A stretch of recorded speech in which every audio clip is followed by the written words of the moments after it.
So Love Has Won. Yeah. We covered them on a Relax Fit. I actually found the old document that you wrote on Love Has Won. Oh, did you? I wasn't able to find it. I looked through it. Honestly, it did obviously, the new documentary expanded quite a bit. Of course. Number one, the biggest surprise out of the entire fucking documentary series that kind of blew my mind.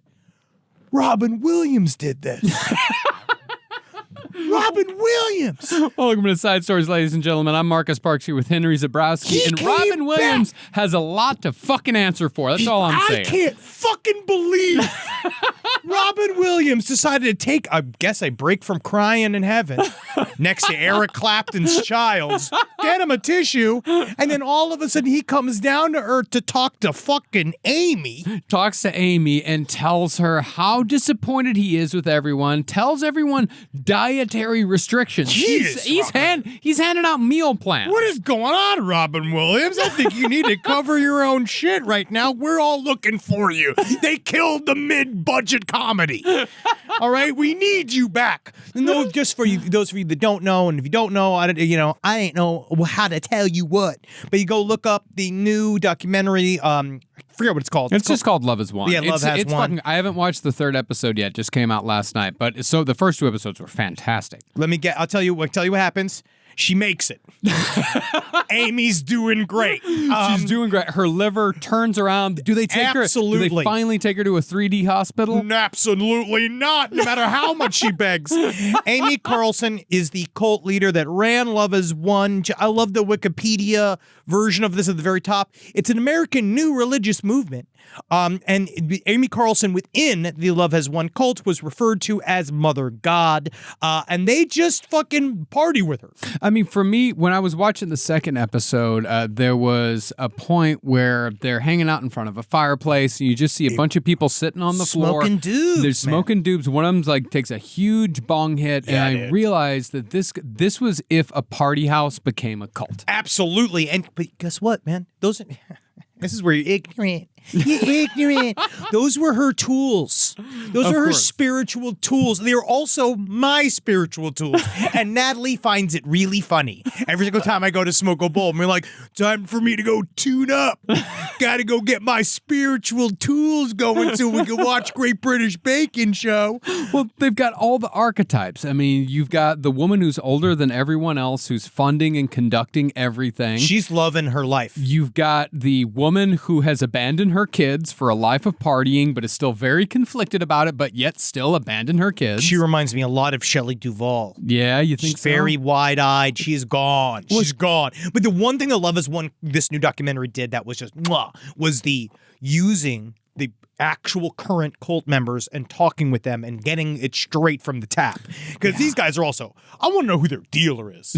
Because they smoke full, fat bats to the head on their own. Yeah. They're literally just like big, thick old cones. And they're just hanging out there being like, yeah, Mom had a lot of crazy ideas.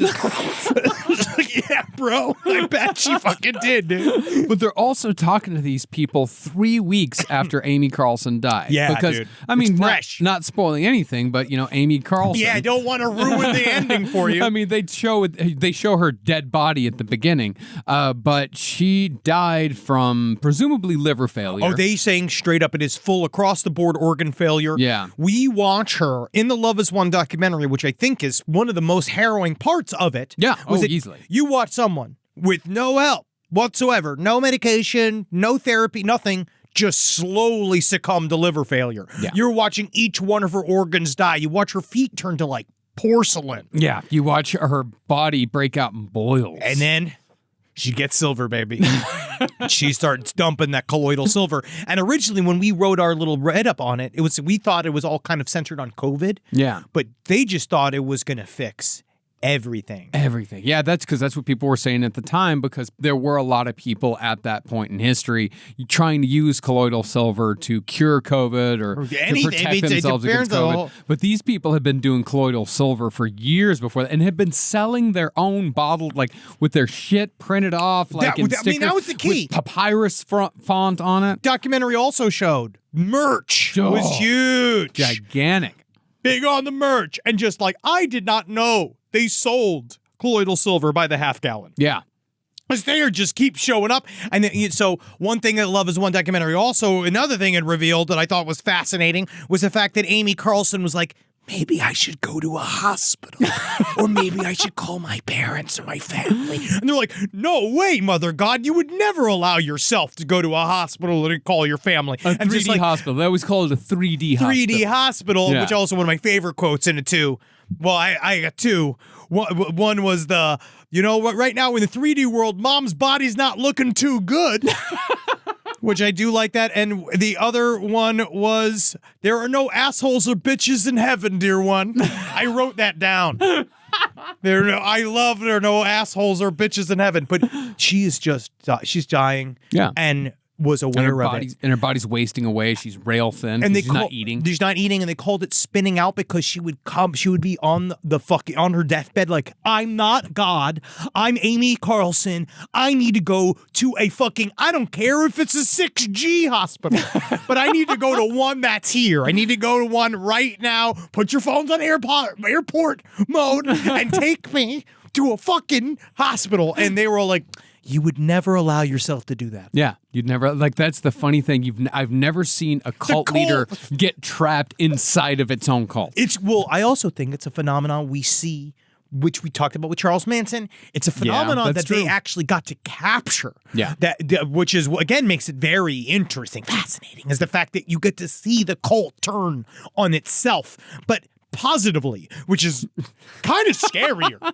That it's a positive turn. Like, they didn't go, it's like, yeah, it's dark, but it's got a lot more Steely Dan in it than I thought it was going to. And they're all smiling the entire time. They're all so happy. Dude. Unless, of course, mom is hungover, Mother God is hungover, and then, watch out. And that's another thing that surprised me. They didn't get into the cursing as much as I thought they would, because I always thought that was like a central part of their belief system. We accentuated that when we did a parody of them in Soul Plumber, our comic book. That is true. I'm now starting to conflate reality with fantasy. I'm starting to conflate the character we created for Soul Plumber based on Amy Carlson. Believe me, with the actual Amy Carlson. That's why it's so hard to connect to myself emotionally, because I'm just so many characters.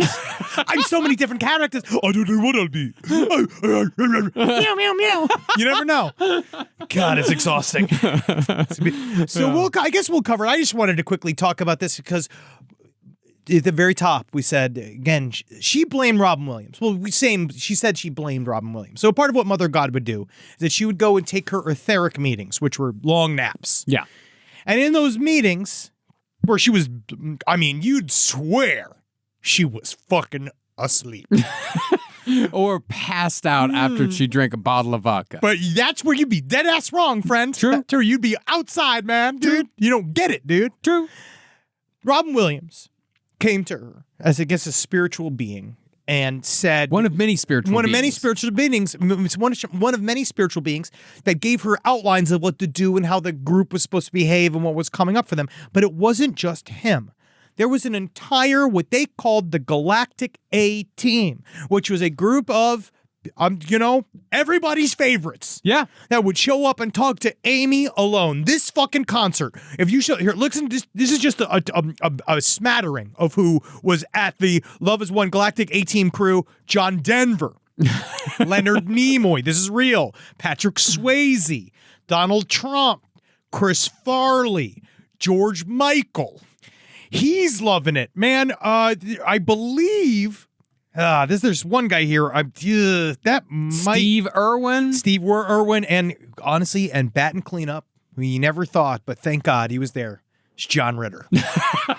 John Ritter shows the living fuck up. I don't know if every time he just trips over something and everyone's just been like, John, you did it again in heaven. Bill Hicks, Carrie Fisher. I take issue with her claiming David Bowie. David Bowie would never come anywhere near these fucking people. Too late. Because when we talked about this a long time, when we first brought it up, we just thought that this mostly was situated around a fascination with Michael Jackson. Yeah. But now it's everybody. It's everybody. You got Gene Wilder. Wow. Rodney Dangerfield. Kenny Rogers. Patsy Cline. Wow. Don't take Patsy. Jim Croce. Wow, leave him alone. Bad Leroy Brown. All right. Regis Philbin. It's unbelievable. And finally, real deep cut here, Tim Conway. Yeah. Yeah. Hey, What's a Tim Conway? What? About 185 pounds. You still out there? I remember I had a camera op once said one of my favorite compliments is that he compared me to Tim Conway. Yep. Shake your head in disbelief, all of it. But it's real.